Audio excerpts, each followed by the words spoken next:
다음 나오는 주께서 그를 돌보시나이까 할 때 이 돌보다라는 단어는 파카드라는 단어인데요, 이 단어 역시 돌보다, 방문하다, 보살피다 그런 뜻을 가지고 있거든요.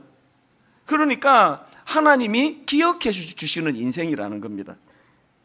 지난주 말씀드렸던 사도 바울이요, 그가 고린도후서 4장 7절에서 뭐라고 고백했습니까? 우리가 이 보배를 질그릇에 가졌으니 이는 심히 큰 능력은 하나님께 있고 우리에게 있지 아니하면 알게 하려 함이라. 바울이 다메섹 도상에서 예수님 만나기 이전에는 그 질그릇까지 깨지기 쉬운 존재의 액센트가 있었을 거 아닙니까? 열등감이 많으니까 분노도 많고, 분노가 많으니까 공이라는 이름으로 그냥 예수 믿는 사람 잡아 죽이려 다니던 혈기등등한 사람이 바울이었거든요. 그랬던 바울이 예수님을 만나고 액센트가 달라진 거예요. 이 깨지기 쉬운 질그릇 같은 내 존재에 십자가를 통하여 예수 그리스도가 내 인생에 개입해 주심으로 하나님이 내 인생의 아도나이, 주인이 되어 주셨다. 그래서 그 보배 되신 예수 그리스도가 내 안에 오셨다. 무게중심이 달라진 거예요. 여러분, 사실 여기 질그릇같이 깨지기 쉬운 존재가 아닌 분이 누가 있습니까? 여기 우리 남자분들, 여러분 장가 갈 때 이 여자 하나 나 책임질 수 있다, 그렇게 그냥 자신만만해서 결혼한 거 아닙니까? 어느 남자가 내가 이 여자 덩쳐먹고 살아야 되겠다, 그렇게 결혼하는 남자가 어디 있습니까? 되던가요 그게 잘? 여러분, 그 아기 임신하고 10달 동안 아빠가 그 성장하는 그 아기를 기뻐하면서 배에 기를 갖다 대고 부부가 무슨 다짐을 하셨습니까? 우리 이 아이만큼은 최고로 기르자, 우리 그렇게 할 수 있다. 그 아이에게 속삭이고 그랬잖아요. 너 하나는 책임지 마. 되던가요 그게? 그래서 세월이 가면 갈수록 이 풀잎같이 연약한 존재를 인식하는 그게 철이 드는 거예요. 그래서 한 50 넘어가면요, 그런 객기 부리는 소리 안 합니다. 자신이 없어지거든요. 이게 좀 철이 드는 게, 그렇게 자기를 비참한 곳으로 몰고 가면 철 안 드는 게 나은 거 아닙니까? 우리가 하나님 앞에서 예수 그리스도를 영접하고 십자가를 경험한다는 건요, 내 인생의 재료가 달라지는 거 아니에요. 그런 거 자꾸 기도 이상하게 하시면 안 돼요. 뭐가 달라집니까? 최근에 제가 저희 동기 목사님 중에 그 신학 교수님이 계시는데요, 오랜만에 이제 이 목사님 만나서 두런두런 이야기를 하는데, 이제 그분은 나 칭찬하신다고 뭐라고 말하는가 하니까, 자기 장모님이 내 설교를 계속 들으신대요. 그래서 장모님이 이찬수 목사님 설교를 계속 들으신다 그러면서 칭찬한다고 하는 말이 이렇게 장모님이 말씀하신대요. 그 이찬수 목사는 얼굴은 별론데 그 설교는 참 잘해. 그렇게 이야기한다는 거예요. 어린 시절에 트라우마가 확 올라오는 거예요. 이분은 지금 액센트가 뒤에 있지만 그냥 설교 잘해 그러면 되지, 그 얼굴은 별론데라는 이야기를 왜 전해주느냐고. 왜? 그걸 내가 들었고 보니까 외모는 달라진 게 별로 없구나, 이제 그런 생각을 하지만 더 이상의 그것 때문에 뭐 괴롭고 상처 안 받아요. 속으로 본인도 만만치 않은데 이런 생각을 하면서 그냥 가볍게 넘기는 거예요.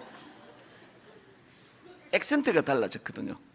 얼굴이 달라진 게 아니라 액센트가 달라진. 근데 여러분, 그 영상으로 제 설교를 듣는 분에게는 참고하라고 말씀드리는데요, 영상으로 예배 드리는 분이 나 만나고 이구동성으로 하는 말이 실물이 훨씬 낫답니다. 참고로만 해주세요.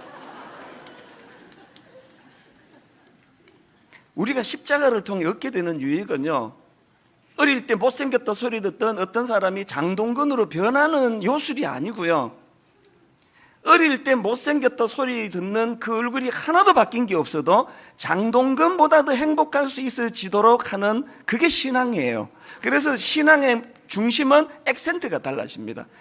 깨지기 쉬운 질그릇을 가지고 행복 유무를 가르는 게 아니라 이 질그릇 같은 연약한 내 삶 속에 보배 되신 예수 그리스도가 내 삶에 오셨기 때문에 이제 난 더 이상 그런 외적인 그런 것 때문에 열등감에 빠지지 않는 상태가 되는 거, 이게 신앙이 자란다는 뜻이거든요. 이게 아까 제가 앞에서 인용해 드렸던 시편 103편 14절도요, 그것만 읽으시면 큰일 납니다. 이는 그가 우리의 체질을 아시며 우리가 단지 먼지임을 기억하심이로다. 이 먼지 같은 놈아, 하나님이 그러려고 주신 말씀이 아니고요, 이 말씀은 바로 앞에 있는 13절과 같이 읽어야 됩니다. 13절을 보십시오. 아버지가 자식을 긍휼히 여긴 같이, 아버지가 자식을 긍휼히 여긴 같이 여호와께서는 자기를 경외하는 자를 긍휼히 여기시나니 이는 그가 우리의 체질을 아시며 우리가 단지 먼지뿐임을 기억하심이로다. 예수님 알기 전에는 14절밖에 없었습니다. 이 먼지뿐인 인생, 예수님이 내 인생에 개입하고 났더니 이런 먼지 같은 인생을 긍휼히 보시며 돌보아 주시며 기억해 주시는, 한나라는 여인의 삶도 마찬가지 아닙니까? 남편이 아내인 자기 하나로 만족이 안 돼가지고 딴 아내를 또 드리는데, 그 긴장된 예민한 상황에서 그 라이벌인 분인나라는 또 다른 아내는 애 쑥쑥 낳아가지고 그냥 그렇게 해피한데 한나는 아기가 안 생겨요. 그걸 가지고 그 분인나가 얼마나 자기를 조롱하고 괴롭히고, 여성으로서 이런 구도를 안 겪어보셨으면 모를 거예요. 죽을 것 같은 낙심 속에 한나가 빠져 있을 때 성경에 보니까 여호와께서 한나를 돌보시사, 이게 파카드예요. 그 눈물을 흘리는 한나를 기억하시는 하나님, 이것이 한나를 치료하는 출발 아닙니까? 이게 먼 옛날 성경에만 있는 게 아니에요. 지난주 우리는 세례식을 거행했거든요. 저는 그 세례식 자체가 너무 감동이 됐지만 그 중에 간증, 예수 믿은 지 2년밖에 안 되는 성도님이 세례를 받기까지의 그 과정을 간증을 하는데 정말 은혜를 많이 받았습니다. 그분이 자기를 이렇게 소개하시더라고요. 저는 2014년 10월 12일 새생명축제 기간에 분당 우리 교회를 처음 찾게 된 초신자입니다. 그해 우리 가족에게는 너무도 감당하기 힘든 일이 있었습니다. 7월 어느 날 사랑하는 남편이자 우리 두 아이들의 아빠가 뇌출혈로 쓰러져 의식불명 상태에 빠졌습니다. 그날 이후 제 삶은 모든 것이 사라져버린 것만 같습니다. 이런 일이 이분에게만 있습니까? 흙처럼 부셔지기 쉬운 인생길에 막 늘 있는 일 아닙니까? 이렇게 위기가 온 거예요. 그 다음 한번 들어보십시오. 왜 나에게 이런 일이 벌어졌을까를 생각할 겨를도 없이 그 당시 매일매일 닥치는 응급 상황은 매일매일 하늘이 무너지는 것을 맞닥뜨리는 것과 같았습니다. 폐혈증, 투석, 기도삽관, 기흉, 위출혈, 쉴 새 없이 벌어지는 응급 상황들이 어떻게 해야 할지 알 수 없게 만들었습니다. 남편의 출혈 부위는 교뇌입니다. 수술도 할 수 없는 부위였고 예후도 가장 안 좋은 부위라고 하였습니다. 모든 것이 최악의 상황을 말해주고 있었습니다. 매일매일 무너지는 마음을 저는 어디에도 의지할 수 없었습니다. 정말 무언가라도 잡지 않으면 살 수 없게 되었을 때에, 그 다음 들어보세요. 불현듯 애들 아빠와 우연히 TV 채널, 옛날에 겪었던 걸 떠올린 거예요. 불현듯 애들 아빠와 우연히 TV 채널을 돌리다 분당 우리 교회 이찬수 목사님 설교 방송을 보게 되었던 날이 떠올랐습니다. 누님 다니시는 교회 목사님이시네? 맞다, 분당 우리 교회. 목사님 성함이 떠올랐고 그래서 함께 방송을 보게 되었던 그날, 설교 내용은 생각이 나지 않지만 애들 아빠가 저 교회는 한번 다녀볼 수 있겠네 하며 지나가며 했던 그 말이 떠올랐습니다. 이게 한나를 돌보시는, 한나와 함께 하셨던, 한나의 눈물을 보셨던 파카드 아닙니까? 어떻게 손을 쓸 수 없는 절망적인 그 상황에서 기억하게 하신 거예요. 그래서 그렇게 교회 가자고 해도 안 가시던 이분이 이제 교회를 찾아왔는데 또 희한하게 그때가 새생명 축제 기간이에요.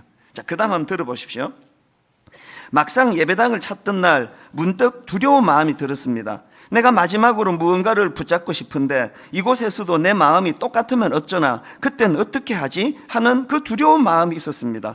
그러나 예배당에 들어선 순간 하나님께서는 정말 너무나 이해할 수 없는 위로를 주셨고, 그 자리에 계신 모든 분들이, 나를 알지도 못하는 그 많은 사람들이 제가 기도할 때 남편과 우리 가족을 위해 기도해 주고 있다는 것을 느끼고 한없이 눈물이 흘렀습니다. 여기까지는 일시적으로 또 충동에 그럴 수 있는 거 아닙니까? 그 다음 들어보세요. 예배를 드리고 집으로 돌아와서 며칠간 내가 이렇게 편안해도 되나 하는 마음이 들었습니다. 상황은 달라진 것이 없었지만 다시 잠을 잘 수 있었고, 그 알 수 없는 평안이 내가 약해서 견딜 수 없을 것 같으니까 하나님께서 다시 일어서라고 먼저 내게 허락해 주신 평강 샬롬이었음을 나중에 목사님의 설교 말씀을 통해 알 수 있게 되었습니다. 새생명 축제 이후 목사님의 설교 말씀을 통해 그때 주시는 말씀으로 한 주 한 주를 견뎌내며 살았습니다. 또한 다락방 공동체를 통해서 만남의 축복을 주시고, 그 공간 속에서 저의 이야기를 들어주시고 말씀으로 치료해 주시고 다시 회복시켜 주셨습니다. 제가 저 간증이 왜 감동이 됐느냐, 하나님의 오늘 만나 주심, 기억해 주심, 먼지같이 연약한 우리를 돌보아 주심이 성경에만 있는 옛날 얘기가 아니라 오늘 이 시간에도 실제로 일어나고 있다는 이야기를 확인하니까 기쁜 거예요. 우리 교회가 기존 신자 등록을 안 받고부터 너무 기쁜 걸 깨닫고 있습니다. 옛날에 원래 믿던 신자 또 처음 예수 믿는 신자가 막 섞여가지고 그때는 드러나질 않았는데, 지금은 처음 이분처럼 처음 예수 믿는 분들만 등록을 받다가 보니까 확 드러나는 게 뭐냐, 하나님께서 놀랍게 일하고 계시는 거예요. 이분처럼 오늘 우리 같은 오래 믿은 사람들이 타성에 젖어가지고 교회는 그냥 왔다 갔다 하지만 한나 같은 이런 이야기는 성경에 있는 거지 이러고 있을 때, 오늘도 순수하게 하나님을 사랑하고 하나님을 의지하는 분들에게는 이런 놀라운 파카드, 절망한 한나를 기억하시고 돌봐 주시는 것처럼 이런 일이 일어나고 있다는 걸 너무너무 기쁘게 확인하고 있단 말입니다. 많은 분들이 저한테 메일로 이런 꼭 대사가 똑같아요. 이런 메일을 종종 보냅니다. 혹시 목사님 우리 집에 도청 장치 하셨습니까? 어젯밤에 내가 마음이 무너져 이런 문제로 근심하며 잠자리에 들었는데 목사님 어떻게 하시고 마치 도청 장치한 것처럼 그렇게 내 상황을 정확하게 말씀하십니까? 여러분, 제가 도청 장치한 게 아니고요, 아도나이 대신 하나님이 하신 거예요. 하나님이. 그래서 저는 지금 대언하는 거예요. 대언. 주인을 대신해서 지금 낭독하고 있는 시간이거든요.